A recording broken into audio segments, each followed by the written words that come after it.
观众朋友大家好，欢迎收看6月2日公司台语台下晡新闻，我是陈淑君，咱先来看今仔有啥物新闻重点。5日节连假的头一天，各地拢真热闹，国道1号杨梅到新竹，国道5号南港到头城，拢个真塞车。高雄做夜节打满月阿爷仔红日台死亡，细路妈妈家己的当机人涉嫌重大，怀疑已经羁押禁见。警政署按算6月底要实施，只要行人伫过路线骑机车拢爱先让行人，因为真侪人的批评，交通部已经先暂缓实施。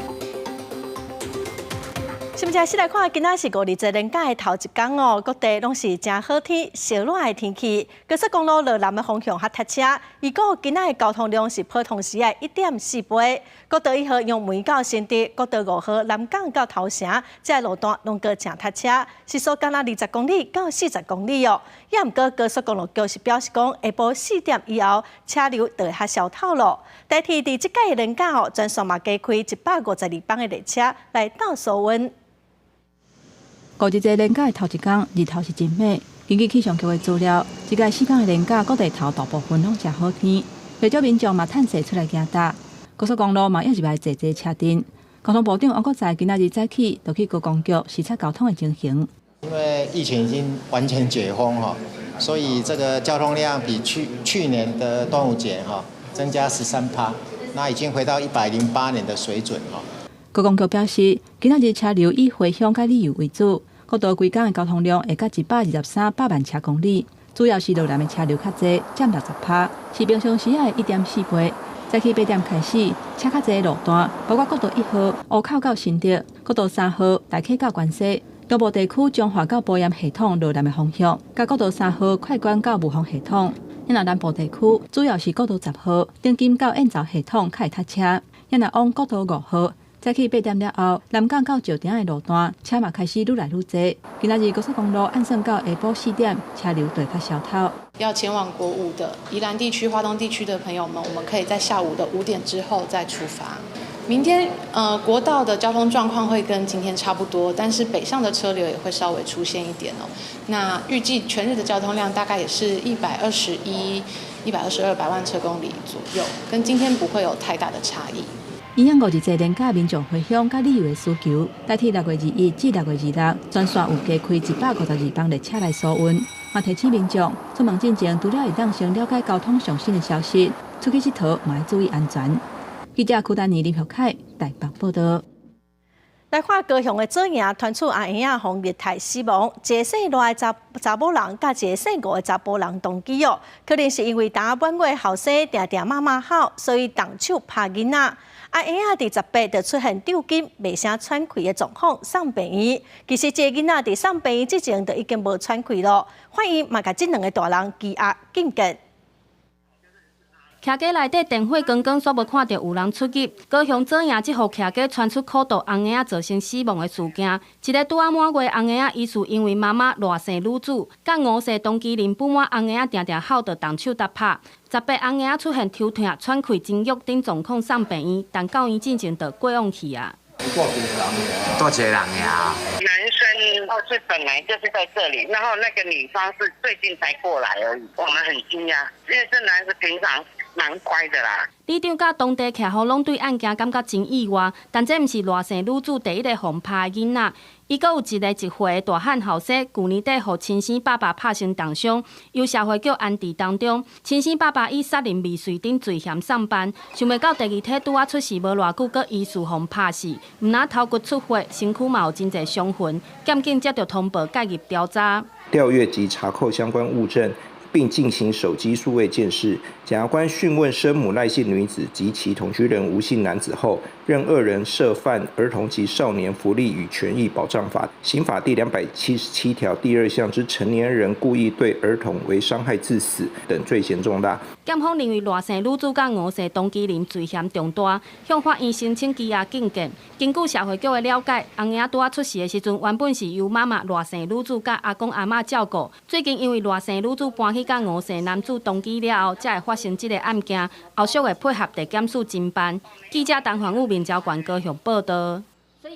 来看中营航勤高雄勤务部，因为不满讲常常爱轮调去桃园机场上班，员工组成的台湾机场地勤产业工会昨暗就宣布讲，因连续3个月要拒绝加班、拒绝临时调班。根据了解，目前中营航勤公司是有提出改善的方案，甲每一梯调动的人数对本地11个降到9个，也毋过员工嘛是无认同。工会表示讲，若是资方无佮提出如何好的改善方案，中秋节大家就要放假咯。中营航勤因为投机人力长期无够，一直调动高雄勤务部员工上班桃园机场工作，造成员工人力分配无法度照顾家庭。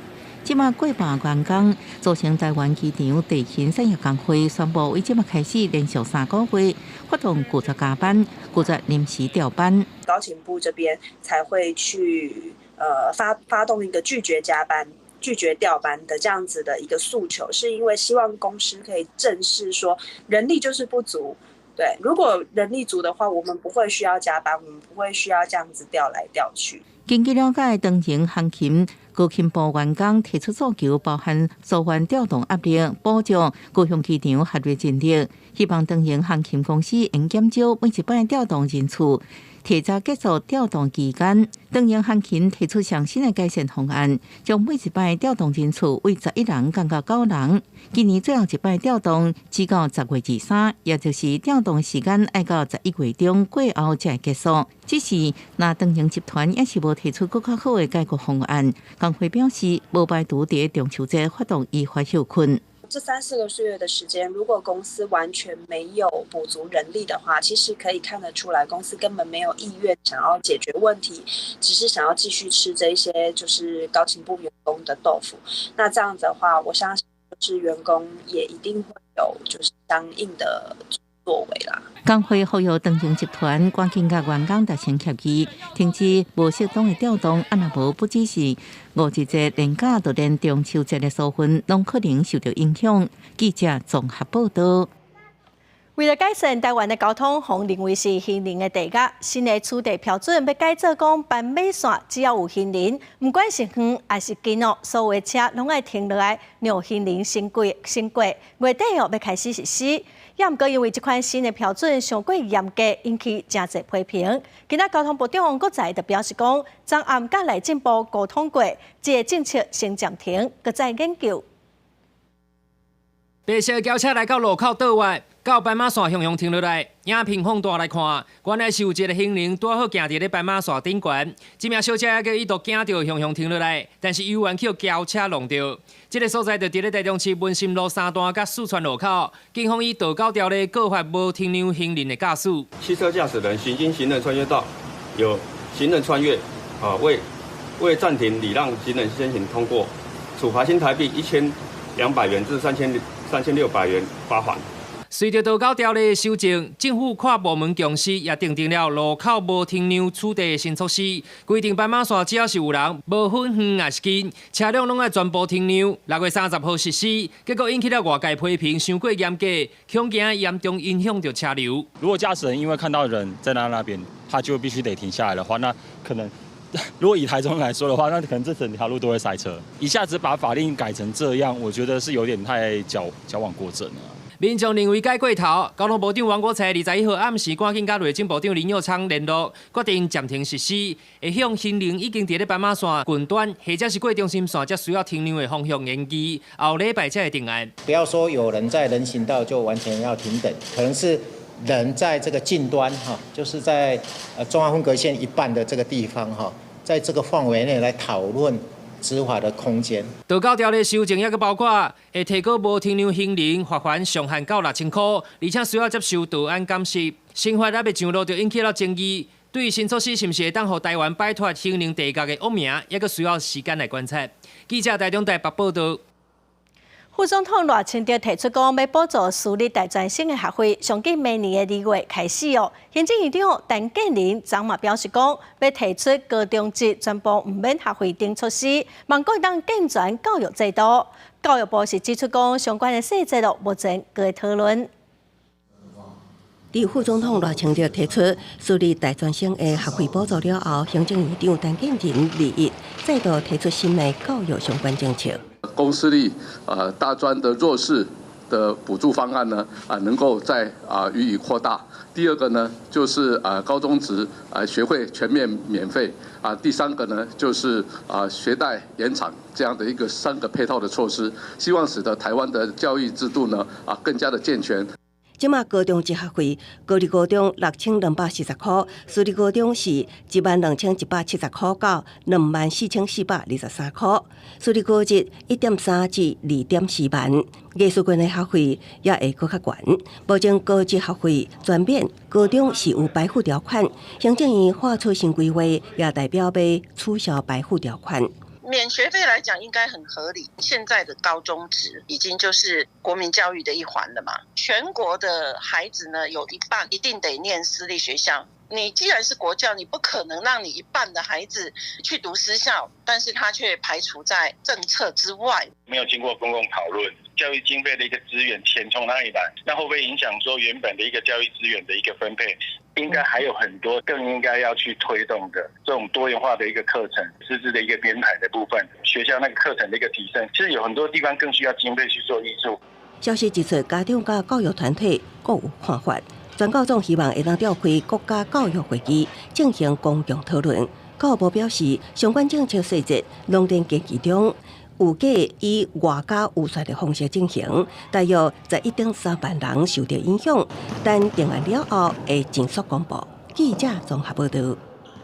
来看中共的民调显示，讲国民党侯友宜最近的支持度已经达到无到18%了，是排第3名。小挺过台面的国民党立委陈玉珍就建议讲，会当甲上低门槛设立15%。外界认为讲伊是想要逼退侯友宜。侯友宜今仔表示讲，全党团结，才会当跳到愈悬。嘛讲伊有信心哦，落尾一定会使赢。民进党的赖清德今仔是抛出荷包客家粽的影片。另外，民众党的郭文德最近是主张讲要重启服务。比赛一定要赢，对不对？新北市长侯友宜5日节出席量竞赛，喊声勉励选手。也不过，中共民调显示，侯友宜最近支持度落到17.93%，排名第3。今晚也有挺贵派南亚立委陈玉珍建议，中央应该比较当年洪秀柱参选，设定方针条款，底限设立15%。78，那现在很多小鸡可能都会担心啦，所以可能要第一个大家要团结把它送上来，第二个也要设一个时间点跟那个趴数点，如果到15%以下就太低了。关心我们会团结在一起，会跳得更高，走得更远，最终我们一定会赢，达成我们的目标，大家一起往前走。另外，红海创办人魏大明继续亲走基层，连假更加是安排拜会环南电园首长民代行庭，侯友宜也启动组之前拜会电园管市长甲重要人士互相竞争。那对手民进党总统参选人赖清德也应景发布包粽影片，被揪近甲民众的距离。用行动证明很好吃，好吃对。他嘎反中断口吃，还炒。那民众党总统参选人郭文德是淡出中启服务，侯友宜是个批评郭文德定讲的，到后壁都无结果，家己是实话实讲。总统选战渐渐被弱化，那特别那是伫空中交手，各自也有关选情。记者综合报道。中国常常派出军机、军舰交了咱台湾的海空域。美国在台协会主席罗森伯格表示讲，台海的和平稳定唔但关系到美国的利益，嘛关系到全球哦。强调讲，美国会继续协助台湾的自我防卫。另外，前印太司令哈里斯嘛向华府发话，认为讲美国对台海议题无应该佮采取战略模糊，应该要有清楚的战略。伊规工国防部侦察到29架次强机甲10只强舰，也就是经过台海的航母山东和编队。中国无放弃对台武力，增加区域紧张的气氛。AIT 主席罗森伯格表示，台海和平稳定不只是美国关心，更是关系全球，会继续协助台湾自我防卫。The United States has long realized and understood that Taiwan and peace and stability across the Taiwan Strait is a matter of international concern. A combination of deterrence and supporting Taiwan's self-defense capacity building Taiwan's resilience is incredibly important. 美国抵抗外交关系协会台湾工作小组上新的新时代之下美台关系报告当中指出，台海冲突风险愈来愈增加，若爆发战争，会对全世界造成灾难性的后果。小组成员之一的前印太司令哈里斯都画下华府应该将战略模糊政策转向较清楚的战略。President Biden has said 4 times, the Commander-in-Chief has said 4 times, we will defend Taiwan. Whoever the next president is, President Biden has set a standard, set a place, if you will, on the question of whether the United States will defend Taiwan or not. So as the report emphasizes, we believe you can't walk that back to zero. 哈里斯认为，拜登已经4摆公开表示，美国捍卫台湾，了后美国总统拢应该用这做新的基准。欧洲也加强关注台海，意大利海军巡航舰莫洛西尼号20日停伫日本兴许号基地。美国媒体报道，巡航舰到印太地区进行远航训练，表达重视海洋安全以外，也希望台海应维持现状。记者综合报道。再来看斐济新政府上台了后，3月通知咱国驻斐济代表处，讲会当开放中华民国台湾驻斐济商务代表团的名称。也毋过，最后嘛是因为中国压力失败，即嘛是要叫做驻斐济台北商务办事处。外交部谴责中国的打压，嘛针对斐济政府无坚持立场表示遗憾。斐济共和国政府呢决议恢复我国驻斐济代表处原有的名称。3月份，斐济新政府才通知台湾，开放驻处名字是中华民国台湾驻斐济商务代表团，而且享负外交特权，被看作是外交突破加推动双城升级的开始。不过，却只有官方网站名字改过来，外观的看板一直无关，也引起中国不满。中国外交部副部长马朝旭4月访问斐济时阵，高强烈施压。斐济政府经过真济摆内阁会议讨论了后，决定将台湾驻处名字改回来驻斐济台北商务办事处。对于中国再度于国际场域打压台湾、贬义我国主权地位的行径，外交部予以最严厉谴责，相信国际社会自有公断。外交部也对斐济无法度坚持立场表示遗憾。台湾为1972年开始伫斐济设立代表机构，伫农企业、人才领域顶进行交流合作。不过2019年被迫改名，斐济新政府上任了后决定复名。不过中国伫南太积极拓展势力，予太平洋岛国压力。斐济政府最近就表示，中心甲中国警察协议考虑彻底取消。Our values and our systems differ. What cooperation can we get from them? We need to look at that again. 另外，驻台代表曾锡汉因为个人因素，最近向总统蔡英文提出辞职，佮经过总统批准。因为伊上任无到1年，真紧就请辞，引起关注。外交部表示尊重，不过目前还未公布接任的人选。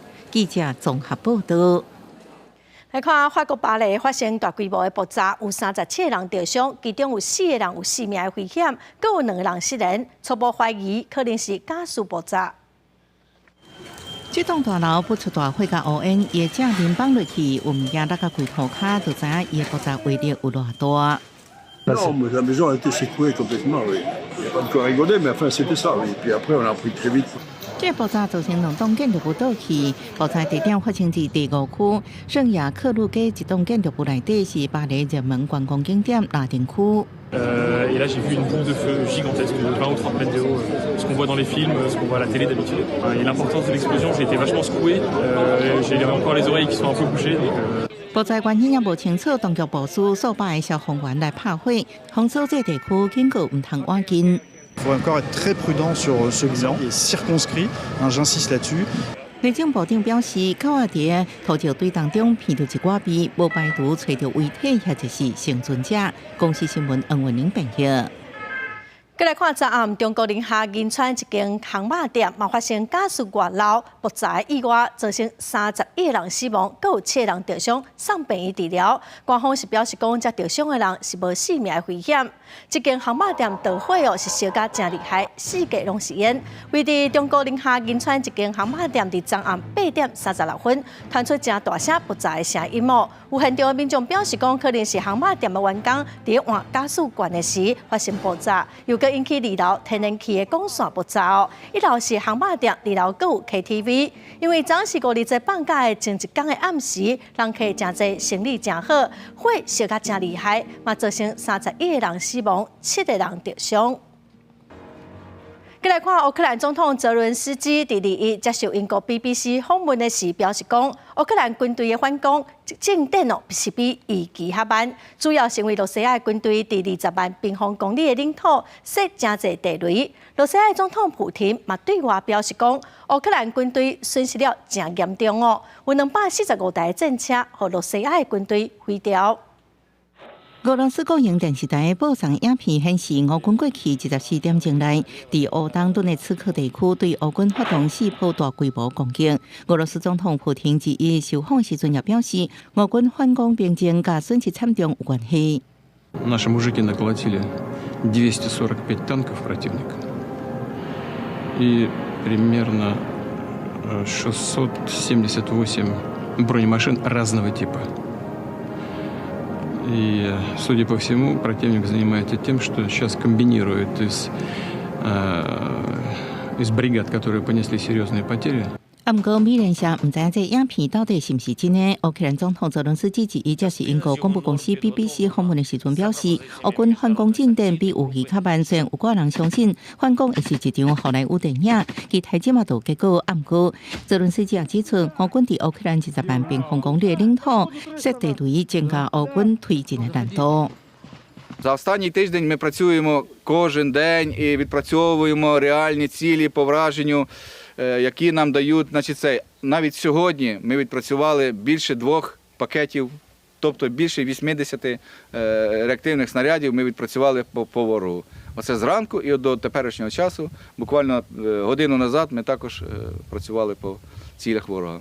乌克兰即卖已经受复杂波罗热南部甲乌东顿涅茨克的8寸头。泽伦斯基受访时也佫表示，得到 F-16战机的重要性，佫表示飞行员上紧爬过，因开始受训。第一架战机可能在半年了后到位。公司新闻电为人朋友。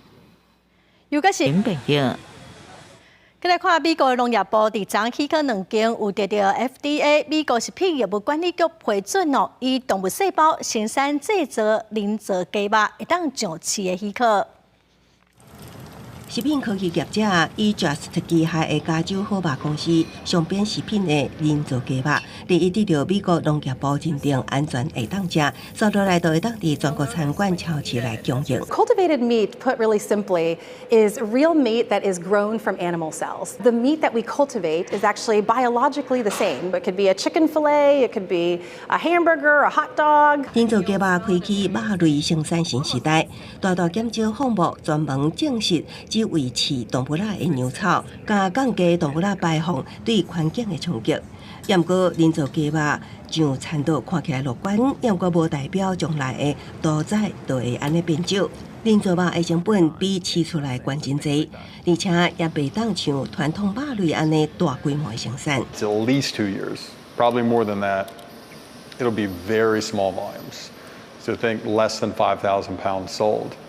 And ultimately, to get to a point, we'll need to build much larger infrastructure. The real challenge would be, how can you make enough chicken meat in a fermenter at the cost of the chicken, which is the lowest one? 目前，上边公司拍算生产大肉片，然后做成鸡排，也是烟签的型。好肉公司进前已经核准采用这种制成的新加坡，制造出鸡排、鸡甲、肉丝加沙底。公司新闻吴文林编译。过来消息来看，台北捷运今年前5个月，警方接到报案的肇事案件特别100件咯，平均2天就有1件，其中老大人的比例是超过1半。这个月初六伫西南门站有一个妇人人遭碰见，警察是靠一张宣传单帮这老大人找到家属。你今天跟谁出来的？跟你妹妹出来的。那你妹妹人呢？她在家里。妇人人精神恍惚，捷运上细细念，旅客发现通报，警方高调关心。也毋过问伊话，伊学袂答，互警员愈听愈听无。无一半步，伫伊身上发现广告传单，为内底找到线索。我家是捷运警察，那你妈妈一直把人小专门。听到囡仔的名，70多岁妇人人一日都有记忆。警员经过团队的电话联系家属，其实为警方统计，今年前5月，台北这群发生约100件的假碰见，等于是每2天都有1.3件，尤其是中价数量上侪，超过56。对于容易走失的高龄长者，可佩戴名牌，在衣服上绣上姓名、电话，申请爱心手环等。警方呼吁家属会当伫中者的身上挂名牌、衫、绣名、电话，申请爱心手款来预防假碰见。毕竟警政署统计，去年1个10月，中者因为失智症找无路，都有约1500人，甚至当年有增加的趋势。我们看这东西会不会有些很标签化？举例来讲，如果我身上有贴一个失智症，我想没有任何一个人会愿意。如果我是识字，我了解它什么意思，对，那就很少人会有愿意这样做。就惊中者会控制，除了加强沟通，像伫手表等设备会当加入 GPS 功能，政府也推出指纹耐用服务。种类是愈来愈多元，都是要推出每一位中者上适合的方法。记者综合报道。宜兰县东山河积沙真严重，地方是认为讲，只要落大雨，水就会漫出来，造成附近的庄头淹水，真危险哦。所以呼吁公部门应该赶紧来处理。县政府表示讲，按算9月份开始，可以开始来拼东山河的土沙。宜兰东山河面不只看2边嘛青嫩嫩，是一位生态小船加清水公园，是宜兰县重要的观光景点。不过河底有人讲积沙真严重。我看那下线了，你看。船长记河墘讲有塌落去的问题，原因就是大水雨来时阵，东山河因为积沙囤水量无够，常常满水位，河墘煞规个河水冲蚀。东山河你嘛要维管啊，你无维管，你水一年愈来愈侪，伊装水量愈来愈少啊。无使讲做甲这条东山河这大条才看到。哎嘛，希望讲俩县政府车会使来安排，是毋是来疏浚？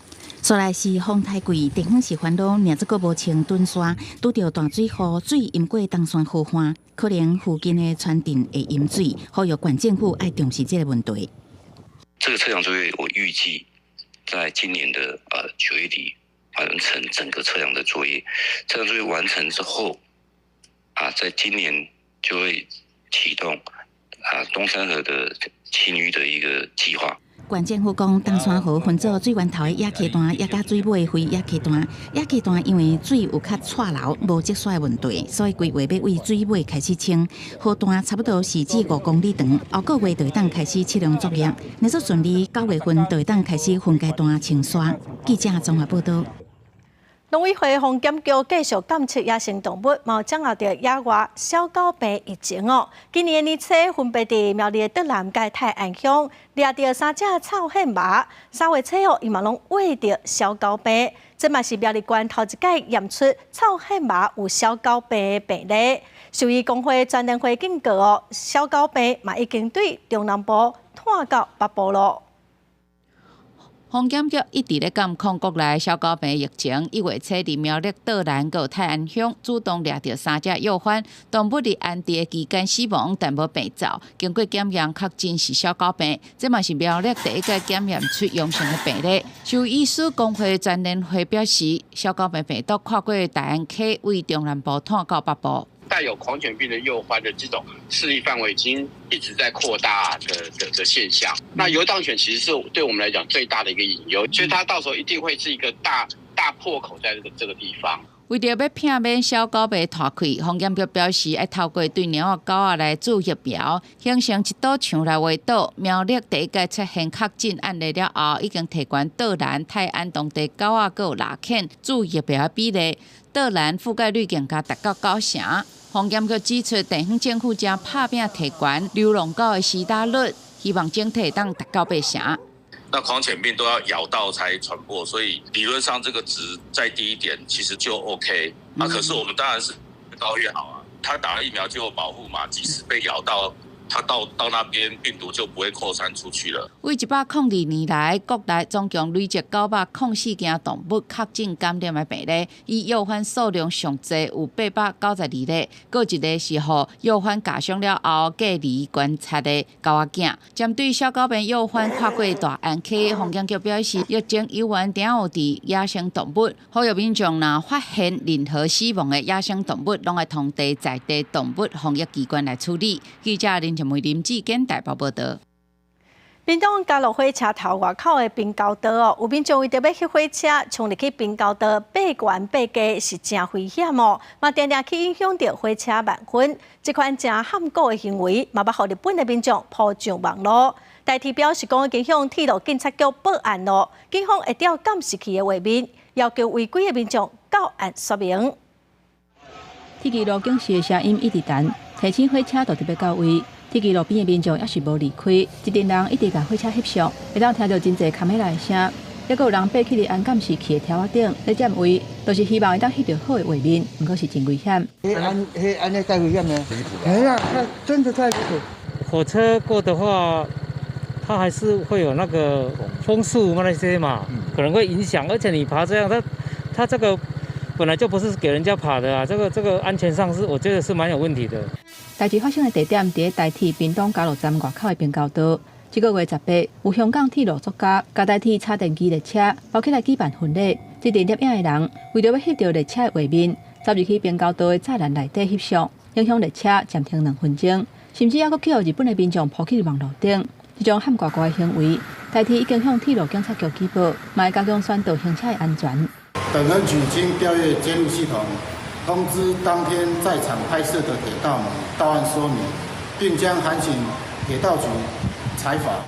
警方表示，这个行为已经违反铁路法第57条第2项，行人甲车辆袂当侵入铁路路线、桥、墓坑内底，还佫有站区内底非公众通行的所在，会当罚1万至5万。嘛呼吁民众千万唔通为着要翕相，乌白进入铁骑路。记者综合报道。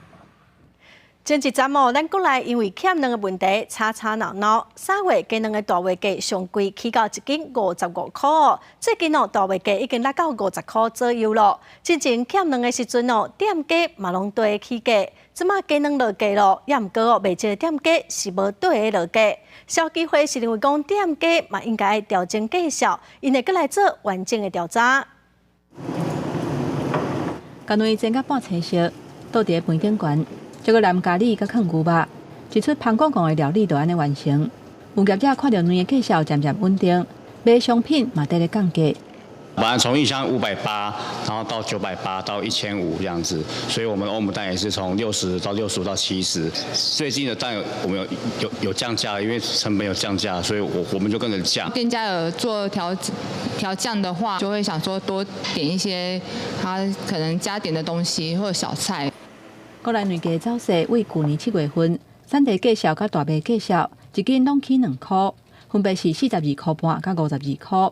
10月份落2块，今年2月13阁起2块，3月初6一个手起3块。产地价销有加悬到45块半，大卖价销是55块，创下历史新高。6月14开始，产地价销甲大卖价销1斤是落3块，到20的时阵是拢落2块。大卖价销是1斤50块。产地价销是1斤40块半。最主要是那个端午节是特别连续假，加上学校要放暑假，所以可能会造成卖压，所以提早做一个减价的措施。不过嘛，毋是每一间店头的价销拢会对卵价做伙落，消基会会针对对卵价起价便当、餐饮等等，形成价销敢若起无落的情形来做完整的调查。之前看了蛋呢，是从10块钱涨到15块，甚至铁板烧店甚至到20块，这调整的比例蛮高的，这又达到50%。道理来讲，现在蛋价既然是下跌的话，应该调整他们的一个对外的一个销售的价格才对。消基会强调讲，下理清感受无合理起价了后，再个完整的结果对外公布，提供予消费者来选择。记者综合报道。迄个花莲的秀姑峦溪哦，有真侪游客拢会去过牌啊。花莲县卫生局逐当拢会伫秀姑峦溪经过基美部落甲溪尾大港口设紧急医疗站哦，今仔开始开设，一直到9月初10，要来保护游客安全。5日这零假才拄开始，花莲秀姑峦溪告白的所在都客满人，大家穿救生衣都着急要落水，总长24公里的岔路起水，要3-4点钟才会当完成。上半段的话就比较适应期，那下半段的话就是属于比较挑战期，然后在那个过了期没有，有很多处的地方啊都是蛮刺激的这样。水流湍急，蛮不错的，对啊，很刺激，很好玩。不过告白的时阵，若做受伤是要安怎？上近的病院坐车嘛要50分，为了增加紧急医疗处置甲及时性，卫福部花莲病院特别伫基美部落、中丰桥花2位设立行动紧急医疗站。大部分是在泛舟的当中被一些石头啊割伤还是什么的，这样主要是以擦挫伤为主，然后偶尔的话会有一些就是蜜蜂啊或者是昆虫咬伤。不过救生教练苏德下表示，虽然肯定卫福部的好意，不过这种医疗站因为袂使有任何侵入性的医疗行为，若做真正拄到需要紧急救治的伤患是要安怎？所以说他这个破裂比较大洞，可能要缝，他就叫你要送医。那这个医疗站就会设计一个紧急救援的东西，而且急救人员他不能到河边，他只能救生员要把他运送到救护站。那这样子的话，要做那个及时，可能就是要抢救的话。就要失去一个很长的时间。面对这个，花莲县卫生局表示，紧急医疗站已经成立15年，以去年来讲，拢总有26件路受伤的意外，拢是医疗站处理。若做真正发生大出血，医疗站嘛一定会先甲指挥顾好，再搁后送，袂互这个站有事敢若无事。记者综合报道。今仔高龄台湾专题，咱要来看伫日本人口老化严重的所在，叫做吉汉川。只讲地方敢若只剩老大人，社区的功能量要放弃伫咱国内人口老化上严重的所在，就伫嘉义县的六甲乡的永贤村。村砖头无长照的据点，村长嘛讲，因为庄人拢无少年人，时段拢爱去做事趁食，无法度退休。就算有长照的据点，嘛无时段有员工通去使用。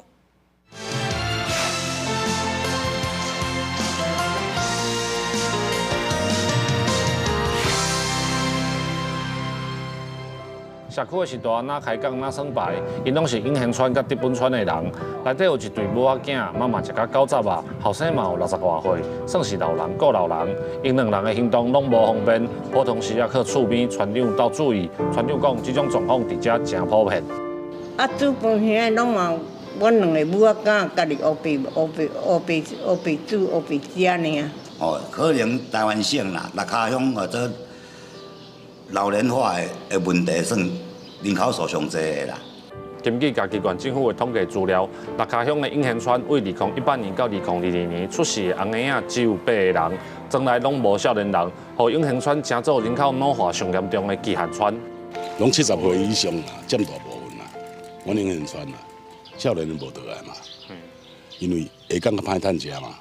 那照政府的政策，人口老化的所在，拢会有长照据点来服务老人。永贤、德本、鱼寮这几个庄头，老人侪煞无长照的据点，原因是种田的庄卡是大真侪，拢无用咧做事，根本无少年人来退休，是大嘛无通退休。就算有长照的据点，嘛有可能招无人。我做工买啊，我做工买，我艰苦受苦，买地我爱顾好啊。针对无长照的庄头，乡公所有计划中央厨房的概念，先照顾食大食饭的问题，再搁豆豆来增加长照的服务。头一步就是生活化庄内扒饭的国小。我想要甲这学校想说甲活化起来，来甲改落做中央厨房，互咱安尼志工团伫遮煮的，来甲配散互来甲每一个庄头、每一个部落。虽然有时大讲，望望囝儿是坐伫身躯边，较赢长照据点，但是想到时势转来歹趁食，因也是甘愿互少年人出外去打拼。转来六甲推动在地创新的团队认为，现主时除了爱照顾老人，政府单位嘛爱想办法，互少年人通转来故乡。咩啊？甲咱的文化来甲安尼建立，搁咱的产业，你甲做一个串联，互人会提供来遮生活、来遮工课的人。其实安尼来讲，其实咱就会有一个正循环。政府是毋是会当来甲咱做农民斗合作，看卖有啥物配套措施，会当互咱的农民会当有一个更较好的方向安尼来行。人口老化的极限村，未来毋是消息，就是甲别庄甲做伙。村长就讲，以前是人留袂调，即马是叫人转来无才调。政府若阁无重视人口老化的问题，未来毋管是庄头改名也是消息，最后留伫遮的物件，也是共款是无人住的厝，无人种植的地，佮有庄脚内底点点守护参访的老师大。记者林慧婷家己报道。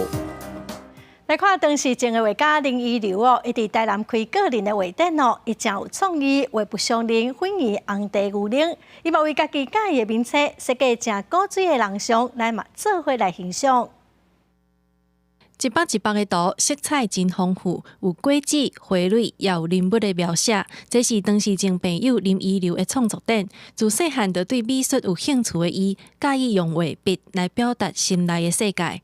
看一楼的画，他把那个挂山大佛画得非常有趣生动，跟我们平常大家认知的挂山大佛是不一样的。所以呢，他也让大佛呢喝了他最喜欢的珍珠奶茶，这是我们平常在画大佛不会想要的那个角度哦。台南市府为林依流开设创作展，让社会看到当时前朋友所认捌的世界是生做啥款。这回展览，依流除了为大佛以外，佮开设明星系列，甲家己上爱的男子团体有奸情画出来，让人感受到伊美强的热情。希望大家都能喜欢我全新的创作。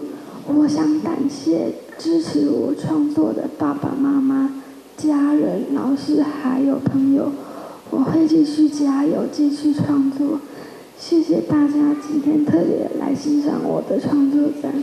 除了画图以外，依流也参妈妈做伙设计文创商品，让更较侪人熟悉当时前朋友。创作展会伫台南民治市政中心一直展出到6月30。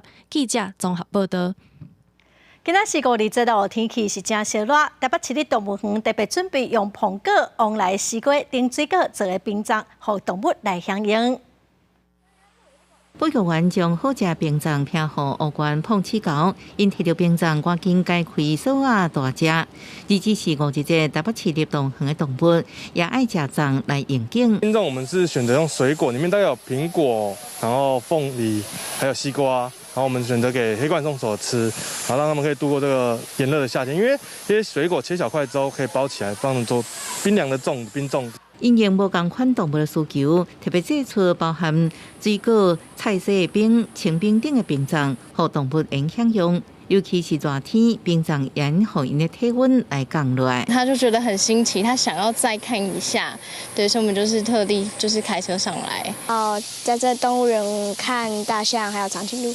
动物园统计去年5日节3天连假吸引24000多人来参观，因为动物园进前连续休困10天进行园区环境补强，5日节重新搁开园，希望这摆4天连假吸引更加侪民众全家大细到动物园来参观。记者综合报道。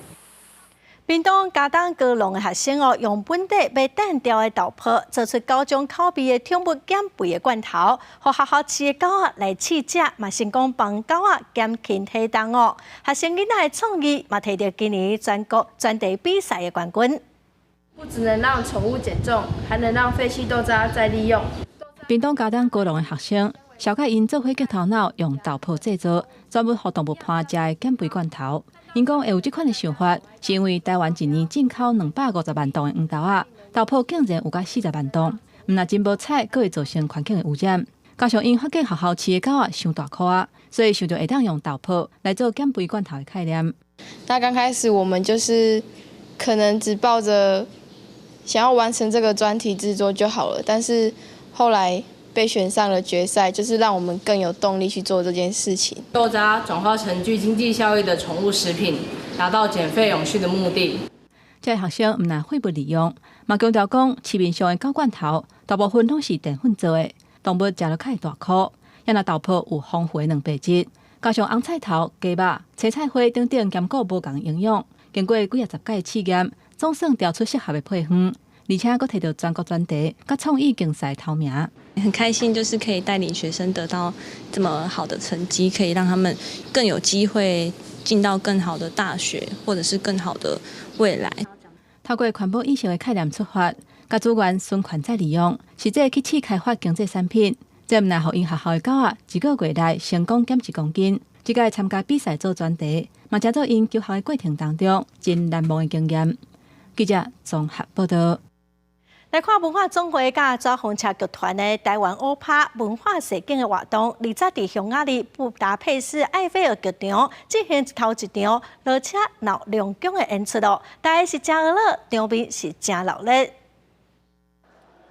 今仔日伫咧匈牙利布达佩斯的埃菲尔剧场，伫咧埃菲尔剧场，今仔日是文化总会甲总会者剧团的头一场正式演出。伫咧演出进前的暗会是邀请侪政治代表拢到场，展现文化外交的精神。演员热情参观众互动，大家看了左风车剧团甲文化总会的罗车闹龙宫演出了后，满面拢是欢喜的笑容。这摆台湾到匈牙利的演出行动，就是希望通透过分享自由台湾的文化，和世界了解台湾。实在台湾文化的美丽、甲多元、甲丰富，这是阮上主要的目的。除了台湾驻匈牙利代表团出席，也有来自匈牙利政治界、学术界这寡重要人物参与。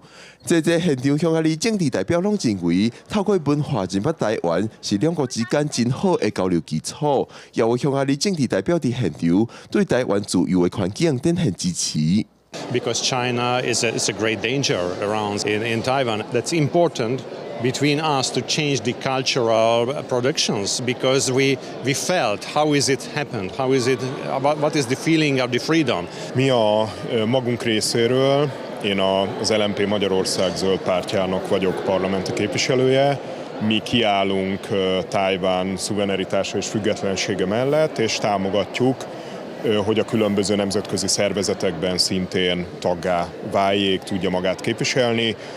Például legutóbb szintén egy olyan kezdeményezést támogattunk, hogy a WHO keretein belül Taiwan szintén tagságot kaphasson。台湾驻匈牙利大使刘世忠讲，台湾未来也有侪文化外交通推行，不管是亲像即摆戏剧类型的演出，也是音乐等领域的文化交流。代表处在地也有管道咧推行，拢欢迎各界通来遮做伙拼文化外交。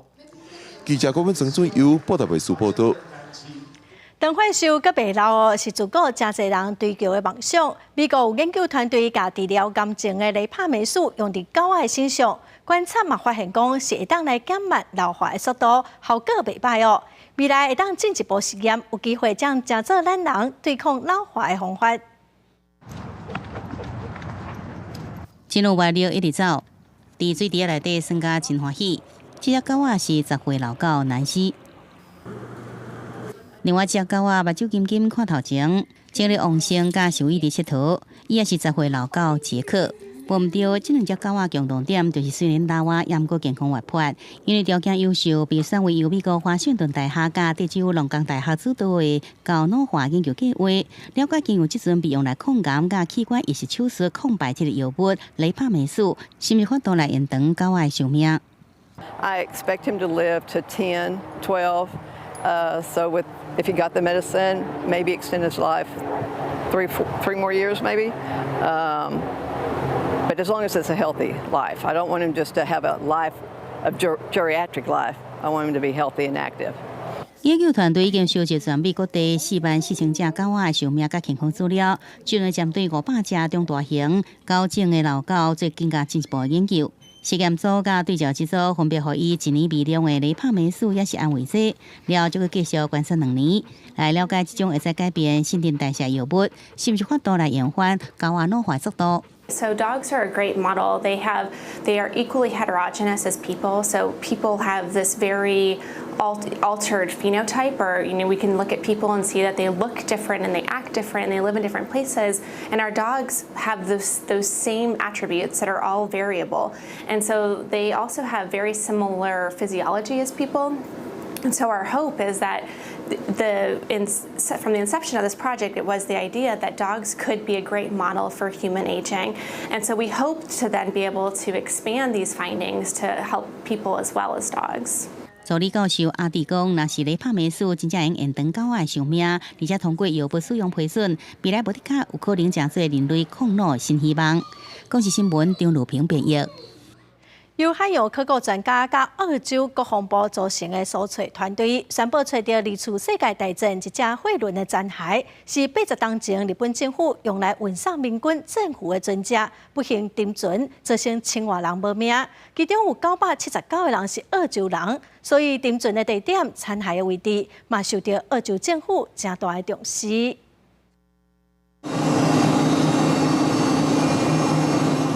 来自澳洲的深海科学团队出动潜水无人潜艇，在海面下4000多公尺的海底发现沉船的残体，并经过电脑扫描，确定就是1942年7月7日透早在菲律宾鲁松岛西边海域，和美军的舰艇拍沉的日本货轮蒙特维多丸。And the data came up, and we waited for 6 hours for the data to be processed, and there it was. And it was almost immediate. You could see that it was a ship. It was in two parts, the bow and the stern. 蒙特维多丸是用乌拉圭首都号名，1926年下水启用，是由迄当阵的台版商船公司所有。在二次大战期间，予军方征用做运输船。1942年，日军伫咧南海巴鸟战役，掠到大批民军官兵加平民。蒙特维多丸上面一边的任务就是将舟称为舰夫，自当地送去海南岛。无想到讲，和美军的舰舰射4粒鱼雷拍沉，船顶1053位以澳洲人为主的舰夫全部死亡，有部分的日本船员被救起来。This tragedy saw the single biggest loss of life of Australians at sea in our history. And since then, the absence of a location of the Montevideo Maru has represented unfinished business for the families of those who lost their lives until now. 找到沉船残体的团队，包括专门伫咧做海洋考古的沉没的世界基金会、荷兰的深海探测专家，抑个澳洲国防部等单位。团队成员讲，找到残体代表任务过一段路。为了尊重死者，团队未甲沉船浮起来，也未去搬死者的尸体。即马就看死者遗作是毋是当甲代志放落，莫阁一直藏伫咧心内。公司新闻是家人编辑。下晡尾天气，咱来看各县市详细资料。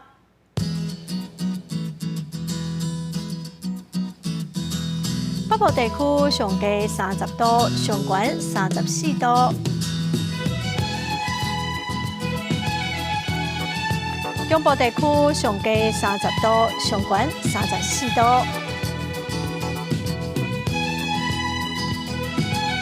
南部地区上低30度，上悬35度。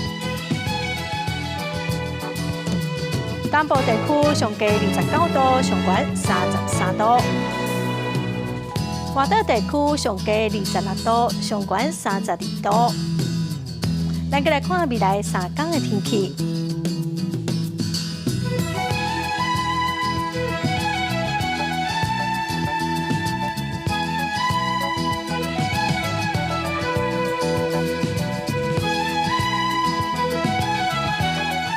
感谢观众朋友收看《公视台语台下晡新闻》，我是陈淑君，明仔载下晡3点，咱再会。